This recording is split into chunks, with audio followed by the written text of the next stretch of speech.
Misdirection is the stock and trade of both magicians and politicians.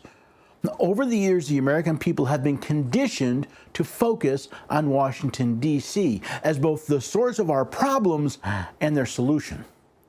Now, in doing so, we are allowing those in our state and local government to steal our rights and our liberties right out from under our noses. We'll discuss that next on the Constitution Study. There's one thing you have to know wherever you make your stand. Came from a long through line of everyday Americans. Hello there, everyday Americans, and welcome to the Constitution Study, where we read and study the Constitution. We teach the rising generation to be free. I am glad you could join me. Listen, if you want to join a group of people that are reading and studying the Constitution, well, go to constitutionstudy.com/study to learn more about this online Constitution study that we're holding. I'll talk more about that and some other things on the website at the end of the program. But for now, let's talk about this need to focus on state and local governments. Let's start with property laws. Now, the list of infringements of your rights based on property laws are too numerous to go into detail here, but a few of the more egregious examples are certainly worth looking at. Let's start with civil asset forfeiture laws. Now, these state and sometimes local laws generally allow law enforcement to confiscate your property if they suspect it was used in or came from the proceeds of a crime. Now, you do not need to be charged with a crime to have your property confiscated. In many jurisdictions, law enforcement laughably charges your property with a crime in an effort to get around those pesky constitutional protections of your rights. Now, many of these laws include bounties for the agency that confiscates your property, providing an incentive for them to do so. Now, abuses of eminent domain have been around for as long as people have owned property. One of the more famous examples is the case of Kelo versus the City of New London, where the city condemned Ms. Kelo's property in order to give it to the Bear Corporation to build a new complex. Most people who are aware of this case remember it because it made its way all the way to the Supreme Court of the United States in 2005, who sadly decided in favor of the city.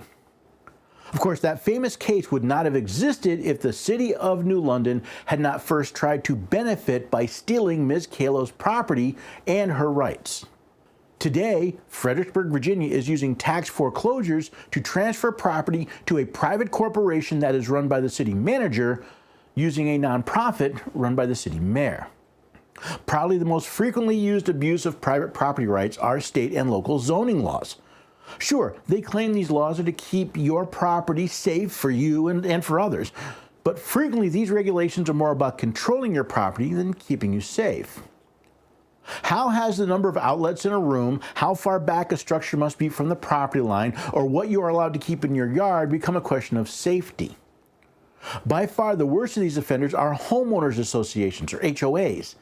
These private organizations act like mini governments, often enforcing draconian control over what is ostensibly your property. Now, schools are meant to be places of education for learning the fundamental skills needed to participate in a free society. Now, as recent events have shown, government-run schools seem more focused on indoctrinating the next generation into compliance with their agenda, than teaching reading, writing, and arithmetic. While not the only example, recent events at the Loudoun County School Board have certainly grabbed the attention of many Americans. The use of critical race theory-based techniques and the promotion of the transsexual agenda has become rampant throughout the country. Loudoun County came to national attention not so much because of what the schools were teaching, but because when many parents found out, they stood up and complained. More importantly, they did something about it, and it got news coverage. When the National School Board Association sent a letter to the Biden administration asking for them to intervene, they referred to the complaining parents as equivalent to a form of domestic terrorism and hate crimes. Parents around the nation took notice. This took place during a gubernatorial campaign for the Commonwealth of Virginia. During a debate, the topic of the proper role of parents in curriculum decisions came up. Candidate Terry McAuliffe said, "I'm not going to let parents come into schools and actually take books out and make their own decisions," adding, "I don't think parents should be telling schools what they should teach." Now, Loudoun County is not alone in this problem. multiple reports of teachers flagrantly violating state law to promote their political agenda, schools implementing CRT or transgender policies, and attempts to hide from parents what their children are being taught, all the way to the outright cover-up of the damage these policies are doing, are popping up all around the country. Schools are not the only state and local government agencies after our rights. Some recent stories about the abusive actions of Department of Children and Families, Child Protective Services, and other social workers have been truly horrific. Accounts of social workers illegally entering homes based on unfounded complaints, or even doctors using state agencies to punish parents who do not follow their advice, is not uncommon. I can only imagine the nightmare of a parent answering a knock at the door only to find a social worker waiting for them. Now, what about public health and medical laws? Who decides what is the best medical treatment for you or for your family? We often look at federal agencies like the Food and Drug Administration, the Centers for Disease Control and Prevention, or the National Institutes of Health when we consider infringements of our rights to make medical decisions for ourselves. But have you considered the role of state health laws and regulations over the medical industry? Remember, it was the states who first locked down their citizens in response to the COVID-19 scare.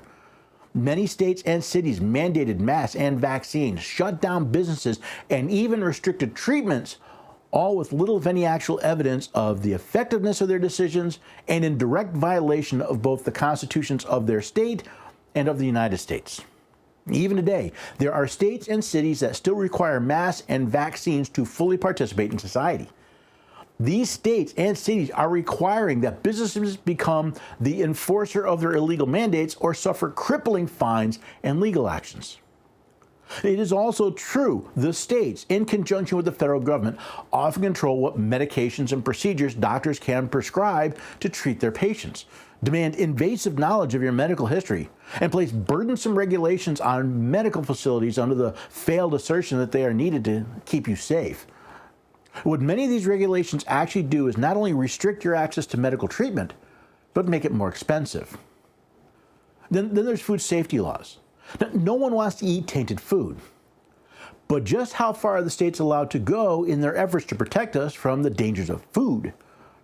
Does the state have the legal authority to tell you not to drink raw milk, or to make it so expensive and cumbersome as to all but ban it? Does the state have the legal authority to tell you what you should and should not eat, drink, or what types of vices you're allowed to have? Does the state have the legal right to punish you with taxes for enjoying a glass of wine, a beer, or a smoke? Can they punish those who produce food products with ruinous regulations if we wish to sell jams, honey, meats, vegetables, baked goods, or anything else produced in their homes? When did we delegate to the state the authority to tell us how to live our lives? Now, some of the most onerous laws and regulations coming out of our state and local governments require us to beg their permission to exercise our rights. Now, before I was legally allowed to sell my books in Tennessee, I needed a license from the state to collect sales tax for them. Now, in order to get my sales tax license, I needed a county business license. Now, every year, I must renew my request to both the state of Tennessee and my county to do business and to sell books within the state. And where there's a license, there's a tax. And that's just for selling products. Imagine the licensing regulations around healthcare or the legal profession, food preparation and services, tax and accounting services, electrical and plumbing installations. Even hair care is licensed by the state. Well, there are also licensing laws for operating different classes of motor vehicles, boats, aircraft, radios, even the carrying of arms.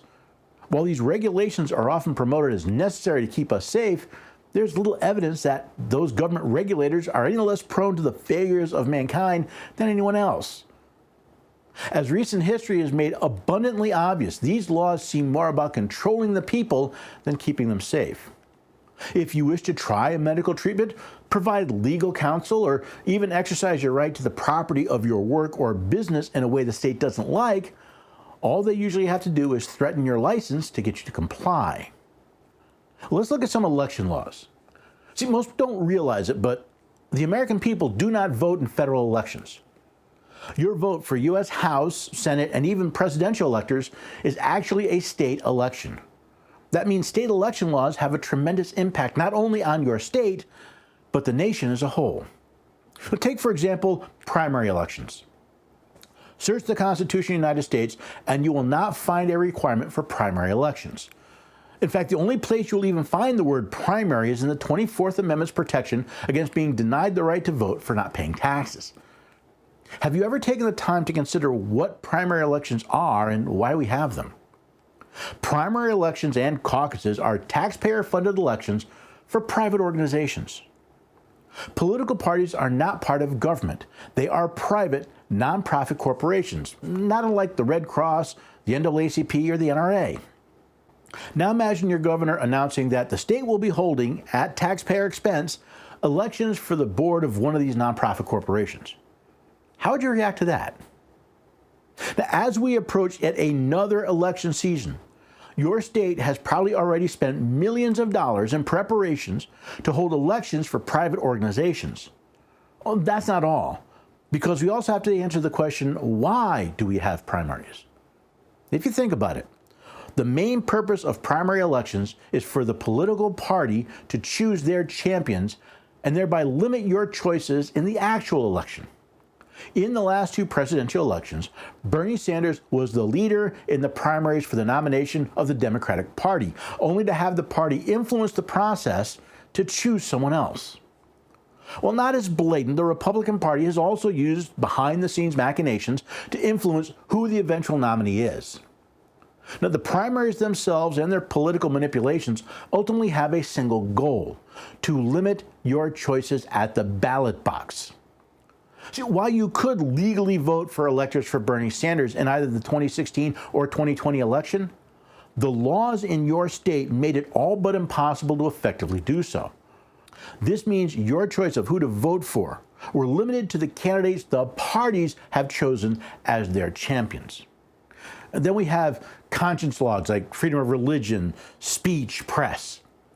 See, most people, especially lawyers and judges, ignore the fact that the First Amendment to the Constitution of the United States protects you from federal infringements of certain rights. However, the constitutions of our states prohibit infringement on your right to freedom of religion, speech, press, to peaceably assemble, and to petition your government. Yet all across the country, state and local laws, regulations, and ordinances infringe on these rights every day. State and local governments pass sexual orientation and gender identity laws, SOGI laws, which claim the authority to force business owners to hire people or accept commissions that violate their religious beliefs. Often, these SOGI laws criminalize certain speech or publications of certain criticisms in order to avoid offending others while ignoring the offense they themselves are imposing. Zoning and other regulations are used to prevent churches and religious schools from being established, home Bible studies from taking place, or even regulating what displays you can have in public places. Other laws criminalize speech in certain areas, like around abortion clinics, public parks, and even certain government buildings. Many state colleges and universities go so far as to prohibit free speech except in limited, often secluded locations, and only at certain times and only with a reservation. See, we are in a war for the soul of America. Is the Constitution of the United States the supreme law of the land or not? Are governments created to protect our rights or to provide for us? Are the American people citizens in a constitutional republic or subjects of a political class? Will America continue as the land of the free and the home of the brave, or it fall into the land of the ruled and the home of the fearful? Those issues are what is at stake in this war. If rights, freedom, and liberty are to prevail, then we must have a plan. Now, the first step in protecting your rights is to remember the magician's trick. Don't focus on what they are telling you is important, but observe what is going on around you. That means looking for and listening to multiple points of view, not just those you agree with. It also means looking beyond your groups, associations, and political parties to see what is truly worth your attention. Second, we need to develop a good battle plan, one that focuses both on our strengths and provides us the best protections against those who wish to take away our rights.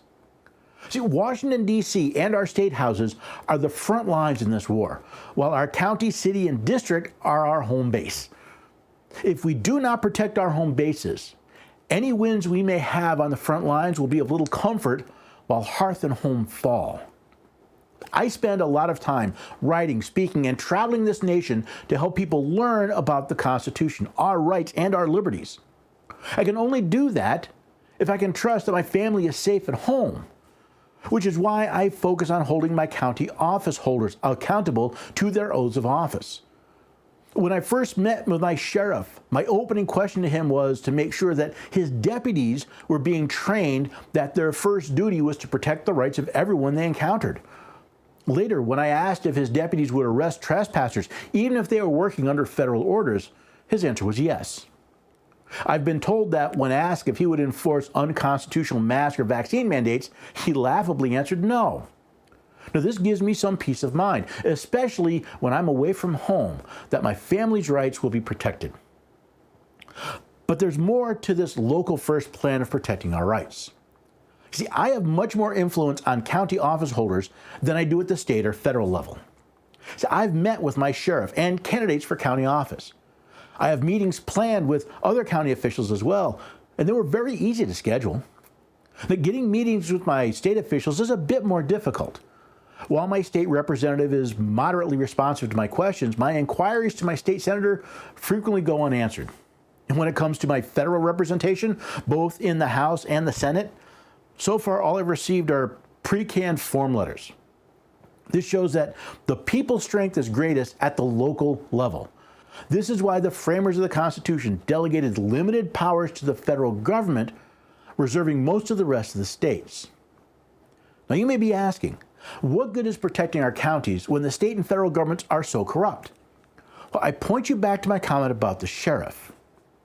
Would his deputies protect the rights of everyone involved? If me and my neighbor can make sure our county government is protecting our rights, that protects us.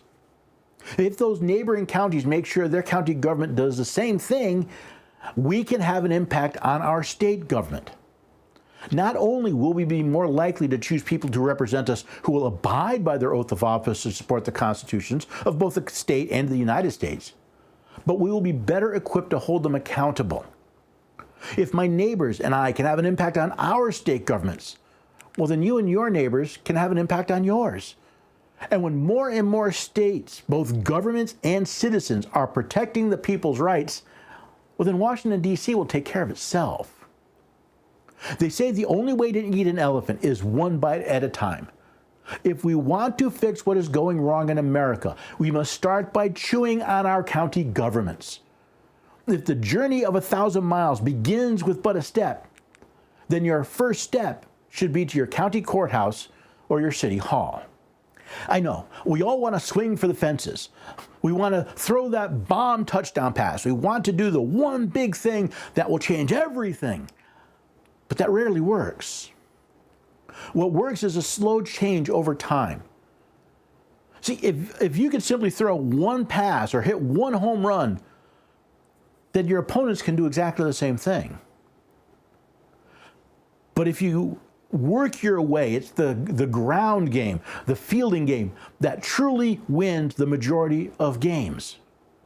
By focusing all of your attention on Washington, you do two things.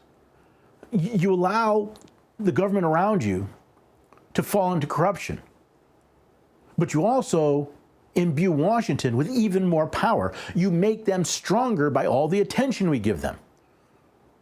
I was interviewing somebody the other day, and he was talking about how his family and their rights were not protected because the sheriff and the city police violated his rights rather than protecting him. Now, what would have happened when the state agency that came after him was challenged by a county sheriff or a local police department that said, sorry, no, this person has rights and our job is to protect them? I'm sure his story would have been a lot different. That's why we need to focus locally. If we spend all of our time worrying about who's in Washington and no time about worrying about what's happening in our backyard, we get cut off at the knees. Now, I'm not saying we ignore what happens in Washington, but we need to put it in its proper perspective. If all of our attention is in Washington, none of our attention is home. And if all of our attention is home, well, then none of our attention is in Washington. But if we start by making sure Our counties and our cities are protecting our rights. It is easier to have an influence doing that than it ever will be to have that in Washington, D.C. That, to me, is the starting place. That is the long-term solution to the abuses of constitutional authority, is to make sure the people you have the most influence on are acting constitutionally. To make sure that even if your state houses or Washington are passing unconstitutional laws, they won't be enforced in your backyard. That there are people that will stand up for you and for your rights. Now, how do we do this? Well, as John Jay said, we start by reading and studying the Constitution of the United States and teaching the rising generation to be free. Now, as I mentioned in the opening, you can join a group of us who are studying online. It's called the Constitution Study Online. You can find out more at constitutionstudy.com/study. I'll even give you the first 3 sessions, the ones covering the Bill of Rights, absolutely free. Try them out. If you don't like them, okay, you've spent a little bit of time. But if you enjoyed them, well, then you can join the rest of us. And all the information is there. Again, it's constitutionstudy.com/study. Now, also, I'm putting together my tour dates for this season, and you can find out more. Again, just go to Constitution Study. You'll see a calendar on the right-hand side. Now, I've already set up a few events, but I'm looking for more. So if you would like me to come speak to your group, doesn't need to be a big group, doesn't need to be a big event. Well, you can request a speaker right there on the website. And if you're not charging for your event, I won't charge you to show up. If you can help me with the travel expenses, that would be wonderful, but I don't charge a fee for coming and speaking to people. This is too important. Now, those are just a few of the things you can find on the Constitution Study. And everything there, all the articles, all the videos, they're free for you to use, they're free for you to share. But I'm building a group of people, of citizens, that truly want to be students, scholars of the Constitution. They want to learn more, and they want to learn how to teach. I've set that up under constitutionscholars.com because a scholar is a student. See, in this group, again, you sign up absolutely free. You'll find discussion groups, community groups for all the different states, for the U.S. Constitution, for different topics where you can join in discussions. You can find other people just as interested as you are. I was doing one event just earlier this week, and 2 people who lived just a couple hours apart found each other. They didn't realize that they lived in the same state. They lived only a few hours apart. That connection was made. They weren't alone. And that's the biggest thing. We often feel alone. So that's what we have with the Constitution Scholars. A place for you to meet, to discuss, to debate, to share, to be educated, and to educate others. Now, if you want to be mentored, if you want to become not just a true scholar, but a teacher of the Constitution, I have a mentoring program there as well. You can find out more. Just look at the apprentice program. That's your first step in becoming a true constitutional scholar. But none of this works, none of this happens if all you do is watch this video, listen to the podcast, read the articles. It works when we do something. And rather than being paralyzed by looking at Washington, D.C. and realizing you have no influence there, look to your county courthouse, look to your city hall, look to your neighbors, and realize you can make a difference. You don't have to eat the entire elephant in one bite. Take that nibble and encourage others to join you in a meal. And if you found this useful and worthy, well, please share it with friends and family, share it on social media, and bring some friends along to join us next time on the Constitution Study. There's one thing you have to know.